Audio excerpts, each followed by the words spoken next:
Hello friends, welcome to my channel study योगी।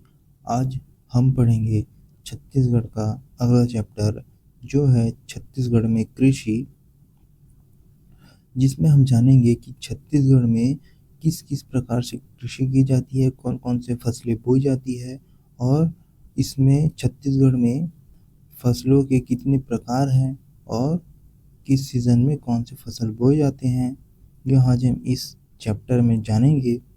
तो दोस्तों, हमारे साथ लास्ट तक बने रहिएगा और इस वीडियो को ज़्यादा से ज़्यादा लाइक करिएगा, इस चैनल को सब्सक्राइब करिएगा और साथ ही साथ बेल आइकन को भी दबा लीजिए, जिससे कि हमारे अगले वीडियो के लिंक आपको तुरंत मिल जाएंगे। तो दोस्तों, इस सेशन को स्टार्ट करते हैं और हमारे साथ लास्ट तक बने रहिएगा। छत्तीसगढ़ में कृषि, तो हम जानेंगे इसमें कि इसकी सामान्य परिचय के बारे में जानते हैं। तो इसमें कहते हैं कि प्रदेश के 40.10 लाख कृषक परिवार, जो 40.10 लाख कृषक परिवार है, उनमें से 82% परिवार लघु एवं सीमांत श्रेणी के कृषक है, मतलब छोटे एवं मध्यम वर्ग के कृषक है। तो इसमें राज्य की लगभग 80% जनसंख्या कृषि आधारित उद्योग धंधों पर निर्भर करती है।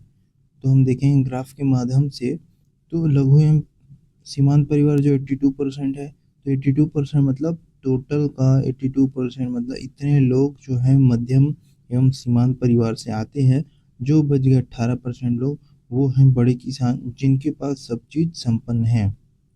वहीं पे 80% जनसंख्या कृषि के पर आधारित है और उद्योग उस पे मतलब उनके रिलेटेड जो भी उद्योग धंधे हों उन पे आश्रित है। जैसे कि हम देख सकते हैं कि टोटल जनसंख्या 100 है, जिसमें 80% लोग जो हैं उद्योग धंधों पर निर्धारित है।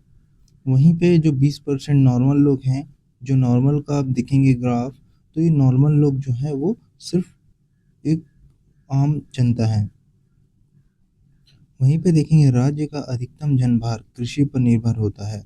मतलब राज्य में ज़्यादातर लोग कहने के मतलब 99% लोग कृषि पर निर्भर है। खाने के लिए या फिर काम करने के लिए सब कृषि पर निर्भर है, इसके अलावा कुछ काम हो ही नहीं सकता दोस्तों। फिर छत्तीसगढ़ में अर्थव्यवस्था के कृषि क्षेत्र अधिक कार्यरत है। मतलब छत्तीसगढ़ में जो लोग हैं, जनसंख्या है, जो हमारे जो आम आदमी लोग हैं, वो अर्थव्यवस्था के लिए कृषि क्षेत्र में अधिक कार्यरत है। वहीं छत्तीसगढ़ में कृषि आजीविका प्रधान है, मतलब कि खेती किसानी है वो जीवन यापन के लिए वो प्रमुख है। वहीं पर यहाँ की कृषि में खाद्यान्नों की प्रधानता है। मतलब यहाँ की जो कृषि है वो खाने खाने पीने वाले फसलों की या खाद्यान्न फसल की प्रधानता है। धान, मक्का, ज्वार, बाजरा इस टाइप के। कृषि भूमि छोटे छोटे खेतों में बटी हुई है। यहाँ पे लोगों का अलग अलग छोटा छोटा खेत है, जो अलग अलग बटी हुई खेतों में छत्तीसगढ़ का मैदानी भाग राज्य का सर्वाधिक उपजाऊ है। मतलब छत्तीसगढ़ का जो बीच का एरिया होता है वह जब सबसे ज़्यादा उपजाऊ होता है। छत्तीसगढ़ की कृषि सामान्यतः मानसून पर निर्भर करती है, यह आपको पता है दोस्तों। छत्तीसगढ़ में खरीफ एवं रबी दोनों फसलें उगाई जाती है। छत्तीसगढ़ को भारत संघ में धान का कटोरा कहा जाता है, जिसका कारण है छत्तीसगढ़ की भौगोलिक स्थिति। हम जानेंगे अब कि सांख्यिकी परिचय की। प्रदेश में नवंबर 2022 तक छत्तीसगढ़ प्रदेश में नवंबर 2022 तक 700 कृषक क्लब कार्यरत थे, मतलब चालू थे। अब राज्य में 3473 कृषि यंत्र सेवा केंद्रों की स्थापना की जा चुकी है। वहीं एशिया की सबसे बड़ी इमली मंडी जो है जगदलपुर बस्तर में है। वहीं कृषि मशीनरी प्रशिक्षण प्रयोगशाला कहाँ पे है? रायपुर में है। अब देखते हैं दोस्तों, यहाँ राज्य की प्रमुख फसलें कौन से हैं? मुख्य खाद्यान्न फसलों में देखेंगे तो सर्वाधिक उत्पादन धान की होती है। वहीं सर्वाधिक क्षेत्रफल में भी धान की ही उत्पादन होता है। वहीं पर मुख्य दलहन फसल के बारे में देखते हैं तो वहाँ चना है और सर्वाधिक क्षेत्र में भी चना ही बोया जाता है। मुख्य फसल है तिलहन फसल, जो मूंगफली या सर्वाधिक उत्पादन में मूंगफली है तिलहन में, और वहीं पे क्षेत्रफल के एरिया हिसाब से देखा जाए तो सरसों राई है।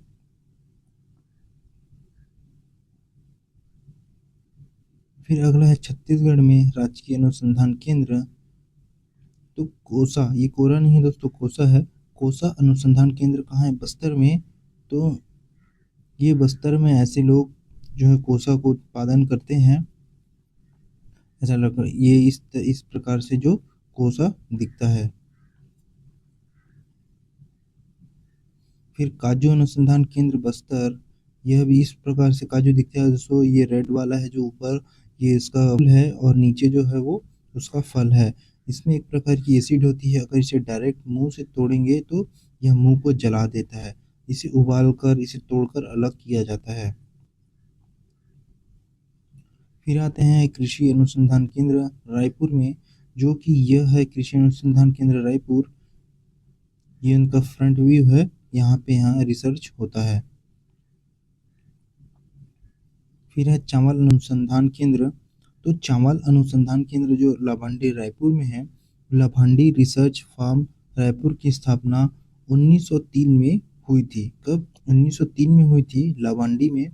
तो यह प्रदेश का सबसे पुराना रिसर्च केंद्र है प्रदेश का, लेकिन इस समय इसे कृषि अनुसंधान केंद्र के रूप में बदल दिया गया है। यह है दोस्तों कृषि अनुसंधान केंद्र। फिर आते हैं चाय संवर्धन। तो चाय संवर्धन मतलब कहाँ पे चाय की खेती होती है? तो ये जशपुर में। तो ये इस प्रकार से खेती की जाती है जशपुर में। यहाँ के एक बागान का नाम है सारूढ़ी चाय बागान, ये छत्तीसगढ़ में है। वहीं पर ये देखो लोग कैसे इस प्रकार से लोग मिलकर काम करते हैं, चाय तोड़ते हैं जशपुर जिले की महिलाएं। फिर है टमाटो रिसर्च सेंटर। तो ये टमाटो रिसर्च सेंटर मैनपाट में है। ये टमाटो, यहाँ पे इस प्रकार से रिसर्च सेंटर होता है। और लेकिन हम जानेंगे कि मैनपाट में टमाटो का मार्केट लगता है टमाटर का, लेकिन टमाटर की राजधानी बोलेगा तो हमें जशपुर टिक करना है। वहीं सेंटर में बोलेगा तो मैनपाट में है। ये है दोस्तों जशपुर, और यहाँ पे लुडेग है। फिर कोसा संवर्धित जिले। अब कोसा किन किन जिलों में बनाया जाता है? तो ये है रायगढ़, जांजगीर चांपा, बस्तर, बिलासपुर और शक्ति।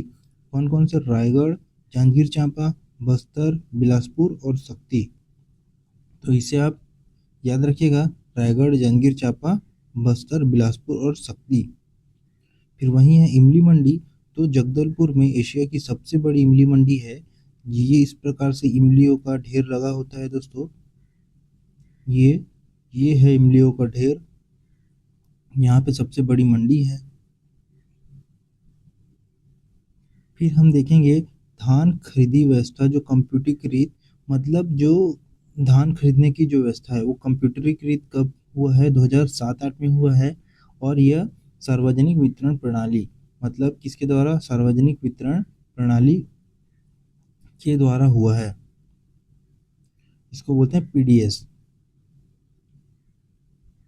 फिर सर्वप्रथम किसान शॉपिंग मॉल कहाँ पर खोला गया है? 2010 में राजनांदगांव मंडी में।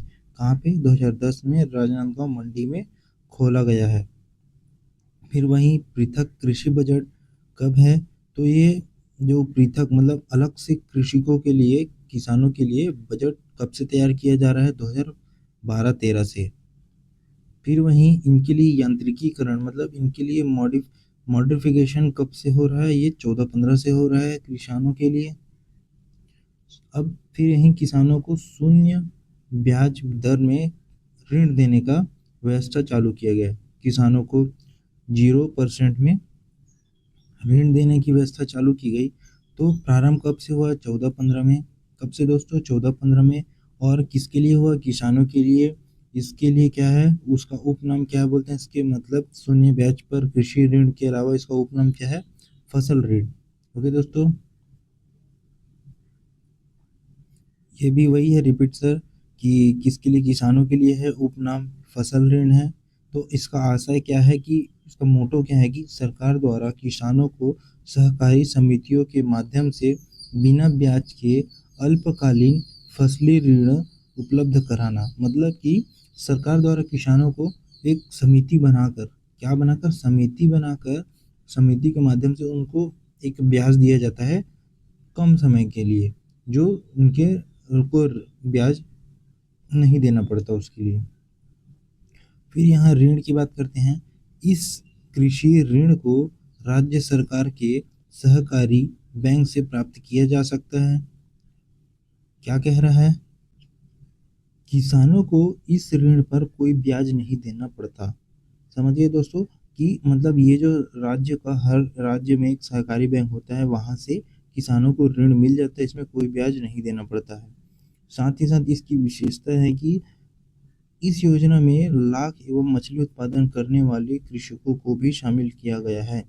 जो लाख उत्पादन करते हैं और मछली उत्पादन करते हैं, इसको भी इसमें शामिल किया गया है कि यहाँ किसान है वो, और यह ऋण ले सकता है।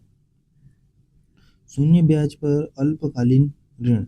अब शून्य ब्याज पर अल्पकालीन ऋण में क्या कह रहे हैं कि कृषकों को सहकारी समितियों, मतलब एक समिति होती है गांव में छोटे छोटे, वहां से भी मिल सकता है, और बैंकों के माध्यम से भी अल्पकालीन ऋण जो मिल सकता है।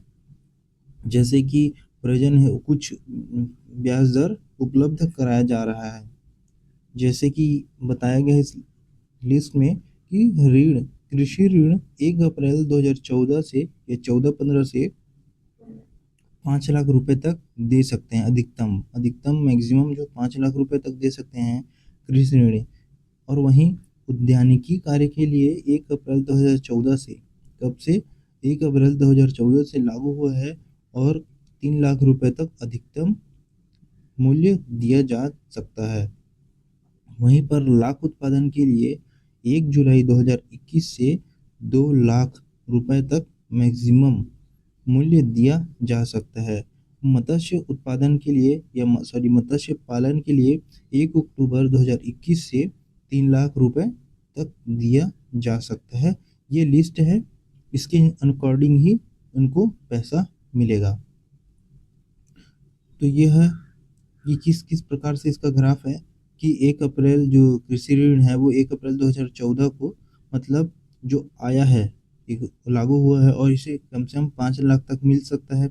वहीं उद्यानिकी कार्य के देखेंगे तो 1 अप्रैल 2014 से लागू हुआ है, और इसे 3 लाख तक मिल सकता है।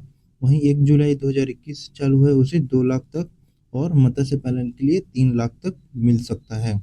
मत्स्य पालन के लिए दोस्तों जगह होना चाहिए, फिर उसे उसे तालाब बनाना पड़ेगा, फिर उसमें मछली उत्पादन के लिए खर्चे होते हैं, बट वो सरकार द्वारा सब्सिडी के माध्यम से कवर हो जाता है। फिर देखेंगे कि ऋण का प्रकार, लागू होने की तिथि, अधिकतम सीमा, ये हम देख चुके हैं।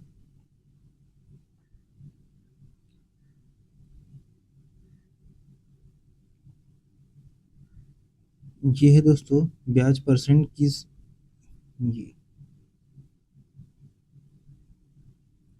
ये है दोस्तों लागू होने की तिथि, जो पालन हेतु जो अल्पकालीन ऋण, तो 1 अप्रैल 2014 से ये लागू हुआ था। कब से? 1 अप्रैल 2014 से। और ब्याज दर क्या है? 1%, 2 लाख रुपए के लिए दे रहा है 1%, 2 लाख रुपए के लिए। तो 1% के हिसाब से 2 लाख रुपए दिए दोस्तों इस ग्राफ में। और वहीं 3%, 2 लाख से अधिक एवं 3 लाख तक, मतलब 3% के हिसाब से 3 लाख रुपए मैक्सिमम, इतना रुपए मिल सकता है। वहीं मिनिमम 2 लाख रुपए।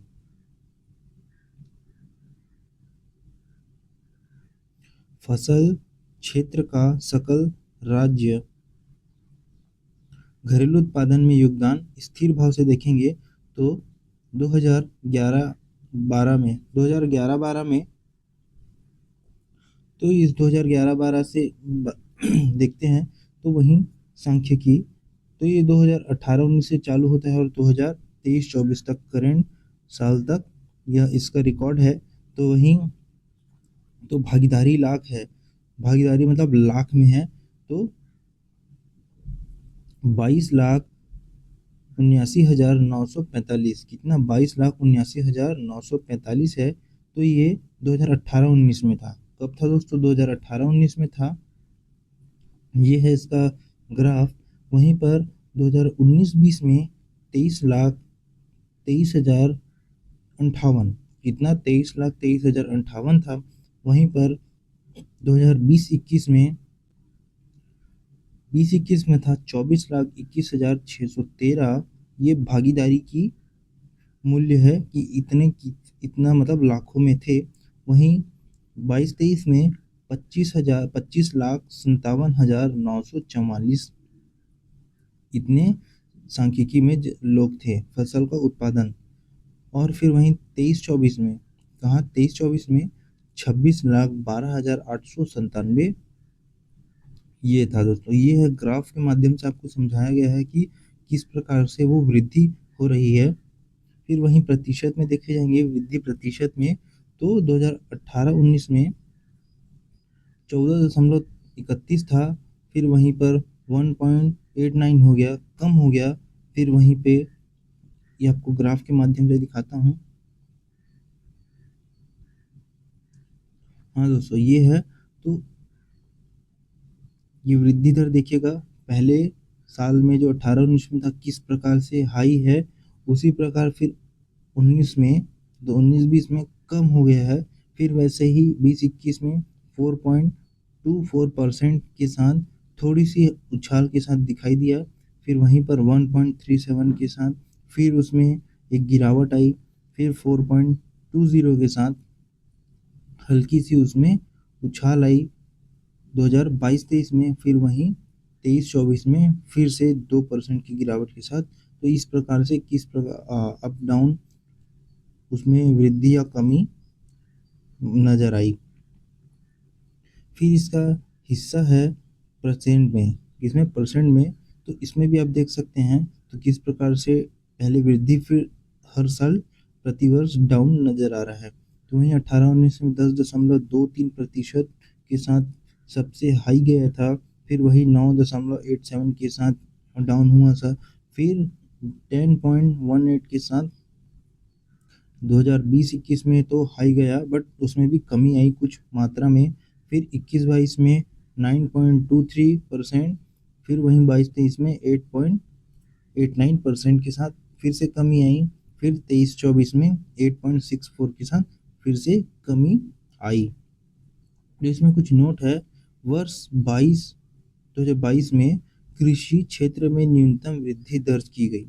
आपको दिख रहा है कि 2022 में सबसे न्यूनतम वृद्धि की, उसमें ज़्यादा कमी नहीं आई। और 2018-19 में कृषि क्षेत्र में वृद्धि दर सर्वाधिक रहा। 18-19 के बाद से अभी तक सबसे कम रहा है कृषि में वृद्धि। छत्तीसगढ़ का सकल राज्य घरेलू उत्पाद में कृषि क्षेत्र का योगदान स्थिर भाव से 11-12 का देखते हैं दोस्तों। तो ये इस प्रकार से है। तो उद्योग में ये उद्योग देखते हैं यहाँ पर फसलें, पशुपालन, वनोपयोग या लट्ठे बनाना, मछली उद्योग, खाद्यान्न उत्खनन, खनन उत्खनन और योग जैसे प्राथमिक क्षेत्र में और कृषि क्षेत्र में किस प्रकार से है, तो हम ग्राफ के माध्यम से जानेंगे। तो हम फसलें को देखते हैं दोस्तों। तो 18-19 और 19-20, 21-22, 23-24 ये 6 सालों के ग्राफ किस प्रकार से वृद्धि हो रहे हैं।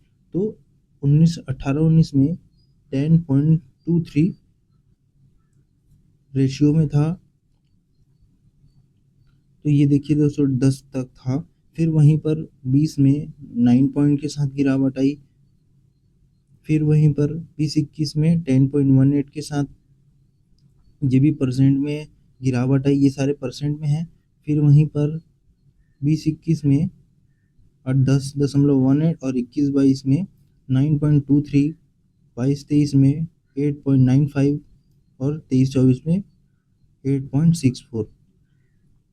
ओके दोस्तों, फसलों में ये इनकी गिरावट आई है। फिर वहीं पशुपालन में देखा जाएगा तो पशुपालन का तो रेशियो एवरेज है, ज़्यादा फर्क नहीं है जिस प्रकार से आपको ग्राफ में दिखाई दे रहा है। ये देखिए, तो इतना ज़्यादा बड़ा वो नहीं है। देखते हैं दोस्तों, वनोपयोग तथा लट्ठे बनाना में 2018-19 में ये देखिएगा ग्राफ, आप देखिएगा तो किस प्रकार से वृद्धि और इसमें डाउन नज़र आया है। तो 18-19 में 3.02% के साथ, वही 19-20 में 3.18% के साथ और 20-21 में 3.37% के साथ, वहीं पर 21-22 में 3.11% के साथ और 22-23 में 3.00% के साथ, साथ ही 23-24 में 2.88% के साथ इसमें गिरावट आई है। इसमें से 22-23 में वृद्धि, उसमें भी कमी आई है और 21-22 में हल्की सी वृद्धि हुई। किसके अपेक्षा? 21-22 की अपेक्षा बाकी सारों में कमी गिरावट नजर आई है। वहीं देखते हैं दोस्तों, मछली उद्योग जो मछली उत्पादन है उस पे, तो 18-19 में 2.05% के साथ उसमें वृद्धि आई थी। फिर वैसे ही 19-20 में 2.14 के साथ उसमें और वृद्धि आई। फिर यहाँ ग्राफ में आप नज़र रखिएगा दोस्तों, फिर वहीं पर 20-21 में 2.27 के साथ उसमें और वृद्धि आई। फिर वैसे ही 21-22 में 2.08% के साथ उसमें गिरावट आई और 22-23 में 14% की उसमें हल्की सी वृद्धि आई और फिर 23-24 में और 3% की उसमें वृद्धि आई 2.17 की। ओके दोस्तों, अब भी देखते हैं खनन तथा उत्खनन में। तो खनन तथा उत्खनन में देखते हैं तो 18-19 में 11.38% की इसमें वृद्धि थी। फिर वैसे ही 19-22 में 1% की गिरावट आई, जिससे कि 10.54% की इसमें हल्की सी गिरावट आई है। यहाँ पर ग्राफ आप में नज़र रखिएगा स्लाइड में। फिर वैसे ही 20-21 में 10.72% की इसमें गिरावट आई, उसमें वृद्धि आई 19-20 की अपेक्षा, लेकिन उतना ही मात्रा इसमें स्लाइटली बहुत कम का फर्क है। फिर वैसे 20-21 में 10% की वृद्धि हुई, जिसमें और गिरावट आई। फिर वैसे ही 22-23 में 10.37% की हल्की वृद्धि हुई, लेकिन उतनी ज़्यादा नहीं, एवरेज ही रहा, इसे एवरेज ही कहेंगे। और 23-24 में 10.52% की वृद्धि हुई। ये आप देख सकते हैं ग्राफ के माध्यम से किस प्रकार से उनका ईयरली जो है अप डाउन रहा है। फिर वही योग देखेंगे इसका प्राथमिक क्षेत्र का, तो 18-19 में जो प्राथमिक क्षेत्र हैं उसमें 28.44% की वृद्धि हुई। फिर वहीं पर 19-20 में हल्की सी कमी हुई 1% की, 27.5% की इसमें कमी आई कुछ। फिर वहीं 20-21 में 28.28% की कुछ वृद्धि हुई। फिर वहीं पर 21-22 में 26.08% की कमी आई। फिर इसमें 2022-23 में 26.08% की सेम रहा दोनों में, 21-22 और 22-23 में। वहीं 23-24 में 25.83% की इसमें कमी आई। ये सब योग प्राथमिक क्षेत्र के हैं। फिर वहीं कृषि क्षेत्र में देखा जाएगा तो कृषि क्षेत्र में इसमें हम देखते हैं कि 18-19 में 17.01% की फर्स्ट ईयर में वृद्धि हुई थी इतने। फिर वैसे ही 19-20 में 1% की कमी के साथ 16.95% की कमी आई। फिर वहीं पर 20-21 में 17.57 के साथ हल्की सी 1% की वृद्धि हुई। फिर 21-22 में 16.08% के साथ कितना 16.8 के साथ इसमें हल्की सी कमी आई। फिर 22-23 में 15.71 के साथ कमी आई। फिर वैसे ही 23-24 में और 15.71 15.32% के साथ फिर से इसमें कमी आई। ये आप ग्राफ के माध्यम से अच्छी तरह से समझ सकते हैं कि किस प्रकार से वृद्धि और फिर कमी कमी आती रही।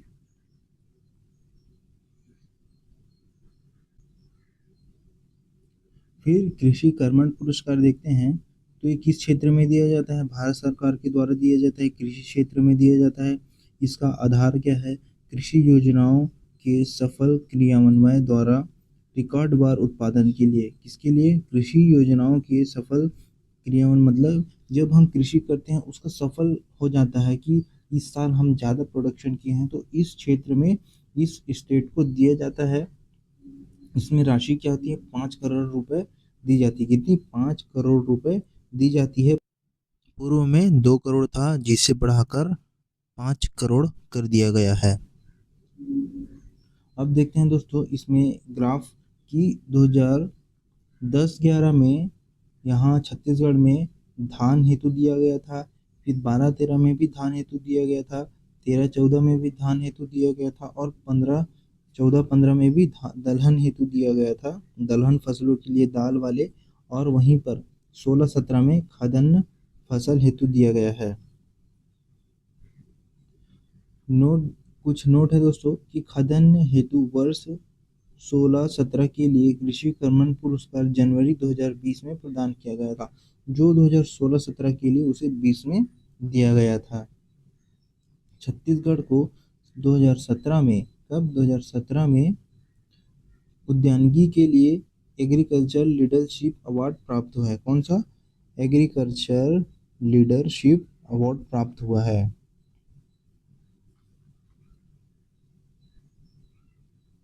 फिर देखते हैं भारत में फसल वर्गीकरण। तो भारत का फसल वर्गीकरण देखते हैं, तो इसमें कितने प्रकार है? 2 प्रकार के हैं। पहला है मौसम के आधार पर, ये कितने प्रकार के? 3 प्रकार के। फिर वहीं पर है उपयोग के आधार पर, ये कितने प्रकार के? 4 प्रकार के। हम देखते हैं कि ये भी मौसम के आधार पर 3 प्रकार के हैं, खरीफ, रबी और जायद। कौन कौन से? खरीफ, रबी और जायद। ये खरीफ फसल है जहाँ पे धान की खेती होती है, खरीफ फसल में सोयाबीन की खेती होती है, अरहर की होती है, और कपास की, मटर और हरा चना की ये खेती की जाती है खरीफ फसल में। फिर वहीं पर रबी में देखे जाएंगे तो गेहूं का, जौ का, मटर का और ये चने, ये जो है खरीफ में हरा मटर है और वहीं पर रबी में चने की खेती की जाती है। फिर जायद में देखते हैं तो खीरा, ककड़ी, तरबूज और टमाटर, ये सब की खेती की जाती है। फिर वहीं हम देखते हैं उपयोग के आधार पर देखते हैं, ये 4 प्रकार के होते हैं। वहीं पर पहले खाद्यान्न फसलें होती है, फिर दलहन फसलें होती हैं, फिर तिलहन फसलें होती है और फिर नकदी फसलें होती है। तो खाद्यान्न फसल में ज्वार, बाजरा, रागी, कोदो, कुटकी ये सब बोया जाता है। और दलहन फसलों में मूंग दाल, तुअर दाल, चना दाल, साबुत मूंग, मतलब ये सब दालें, जो दलेर फसलें होती है वो बोई जाती है। फिर तिलहन फसल में सनफ्लावर, मूंगफली और तिल, ये सारे की तिलहन फसलों में बोई जाती है। फिर वही नकदी फसलों में गन्ना हो गया, मिर्च हो गया, कपास हो गया, फिर लहसुन, मिर्च, टमाटर, ये सब नकदी फसलें होती हैं, मतलब कि उसे तोड़ो और सीधा बेचो, ये नकदी फसलें होती हैं। और जो तिलहन फसल, दलहन फसल, ये सब स्टोर करके रखा जा सकता है। फिर वहीं हम जलवायु के आधार पर वर्गीकरण देखेंगे, तो इसके दोस्तों वर्गीकरण है खरीफ फसल, रबी फसल और जायद फसल। तो इसकी अवधि है खरीफ फसल की 15 जून से 15 अक्टूबर तक। कब है दोस्तों? अवधि है 15 जून से 15 अक्टूबर तक। वहीं खरीफ रबी फसल की है 15 अक्टूबर से 15 फरवरी तक और जायद फसल की है 15 फरवरी से 15 जून तक। बोने का समय है वर्षा के प्रारंभ में बोकर शीत ऋतु के प्रारंभ में काट ली जाती है। मतलब जो खरीफ फसल है, वर्षा के प्रारंभ में जब वर्षा आती है तब उसे बोया जाता है और ठंड जैसी स्टार्ट होती है वैसे ही इसे काट लिया जाता है। रबी फसल को ठंड में बोया जाता है और गर्मी की शुरुआत में काट लिया जाता है। और जायद फसल है, ग्रीष्म ऋतु में बोकर वर्षा ऋतु के प्रारंभ में काट ली जाती है। जैसे ही बारिश स्टार्ट होता है वैसे ही काट लिया जाता है। उत्पादन, इसकी निर्भरता है उत्पादन तो वर्षा पर निर्भर होता है। कौन? खरीफ फसल वर्षा पर निर्भर होता है। इसके लिए जल की मात्रा भी आवश्यकता मतलब सर्वाधिक होती है। रबी फसल में सिंचाई के साधन पर निर्भर होते हैं किंतु पानी की आवश्यकता कम पड़ती है, क्योंकि ये रबी रबी फसल है और ठंड के समय में बोया जाता है, तो जिससे कि ठंड की मौसम में होती है जिसमें मॉइस्चराइजर नमी बने रहती है, इसलिए पानी की कम आवश्यकता पड़ती है। जायद फसल में इन फसलों में सिंचाई की आवश्यकता होती है क्योंकि ये गर्मी का सीजन होता है और इसमें पानी की आवश्यकता ज़्यादा होती है।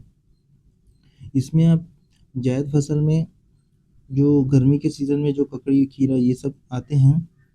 और मुख्य फसलें में यहाँ पर देखते हैं तो ये यहाँ पर मुख्यतः चावल, ज्वार, बाजरा, कोदो, कुटकी आपको पहले बताया था, ये सारे बोए जाते हैं। फिर वहीं पर रबी फसल में गेहूँ, जौ, चना, मटर, तिवरा ये दाल वाले ज़्यादातर बोए जाते हैं। और जायद फसल में तरबूज, खरबूज, ककड़ी जो पानी वाले फसल बोए जाते हैं। ये सब कैश क्रॉप में भी बोल सकते हो क्योंकि इसे तोड़ो और सीधा बेचने का काम होता है। फिर राज्य में क्षेत्र में इस राज्य के क्षेत्र में क्या है, फसल का 75% भाग धान की खेती की जाती है। मतलब कि टोटल 75% में धान की खेती होती है, बाकी में सब मिक्स फसल होते हैं। राज्य में रबी फसलों के तहत 10.72 लाख हेक्टेयर बोया जाता है। तो राज्य में रबी फसल 10.72 हेक्टेयर में बोया जाता है फसल। वहीं पर जायद फसल है, जायद फसल के तहत मुख्य रूप से तरबूज और ककड़ी भी शामिल हैं। तो ये आपको इसमें लिस्ट में यह बताया गया है कि किस सीज़न में कौन से फसल बोए जाते हैं, तीनों प्रकार के फसलें होती हैं, कौन कौन से फसलें बोए जाते हैं और इसका अवधि कब से कब तक है और इसका समय कब से कब तक है कि कब से कब तक और काट लिया जाता है।